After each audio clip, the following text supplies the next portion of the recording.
വലിയ വിയോഗ വാർത്തയാണ് ഇപ്പോൾ പുറത്തു വന്നിരിക്കുന്നത്. പ്രൊഫസർ MK സാനു അന്തരിച്ചു എന്നുള്ള വാർത്ത. അതിന്റെ കൂടുതൽ വിശദാംശങ്ങൾ എന്ത്? ബ്രിജിൻ 5:35 അന്ത്യം സംഭവിച്ചെന്ന വിവരമാണ് ഈ ഘട്ടത്തിൽ നമുക്ക് പങ്കുവയ്ക്കാനുള്ളത്. മലയാളത്തിലെ പ്രഗത്ഭ സാഹിത്യ നിരൂപകരും എഴുത്തുകാരനും വാഗ്മിയുമായ MK സാനു ആരോഗ്യ പ്രശ്നം തുടർന്ന് കഴിഞ്ഞ ഏതാനും ദിവസങ്ങളിൽ തന്നെ കൊച്ചിയിലെ സ്വകാര്യ ആശുപത്രിയിൽ ചികിത്സയിലായിരുന്നു. തീവ്രപരിചരണ വിഭാഗത്തിൽ കഴിയുന്ന അദ്ദേഹത്തിന്റെ നില ഗുരുതരമാണെന്ന് കഴിഞ്ഞ ദിവസം മെഡിക്കൽ റിപ്പോർട്ട് പുറത്തു വന്നിരുന്നു. കഴിഞ്ഞ ആഴ്ച വീണതിനെ തുടർന്ന് വലതു തുടയലിന് പൊട്ടൽ സംഭവിച്ചതായും ഹൃദയ സംബന്ധമായ പ്രശ്നങ്ങൾ, ന്യൂമോണിയ, പ്രമേഹം എന്നിവ അലട്ടുന്നതായും സ്വകാര്യ ആശുപത്രിയുടെ മെഡിക്കൽ ബുള്ളറ്റിനിൽ പറയുന്നുണ്ടായിരുന്നു. എന്തായാലും 96 വയസ്സാണ് അദ്ദേഹത്തിന് ഉണ്ടായിരുന്നത്.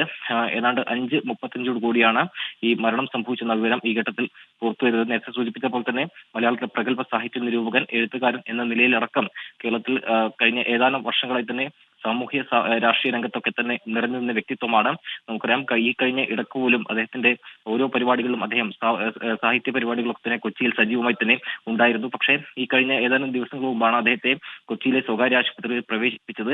അതിനുശേഷം ആരോഗ്യ പ്രശ്നങ്ങൾ അദ്ദേഹത്തെ വല്ലാതെ അലട്ടിയിരുന്നു. എന്തായാലും ഈ 5:35 തന്നെ അദ്ദേഹത്തിന് മരണം സംഭവിച്ചെന്ന വിവരമാണ് ഈ ഘട്ടത്തിൽ പുറത്തു വന്നിരിക്കുന്നത്. നിതിൻ തുടരുക. എന്തായാലും ഇത് വലിയ നഷ്ടമാണ് സാഹിത്യ ലോകത്തിന്. നവോത്ഥാന കേരളത്തിൻ്റെ നാവായി മാറിയ ഒരാൾ ഇപ്പോൾ വിട പറഞ്ഞിരിക്കുന്നു എന്ന അപ്രതീക്ഷിത വാർത്തയാണ് ഈ മണിക്കൂറിൽ എത്തുന്നത്.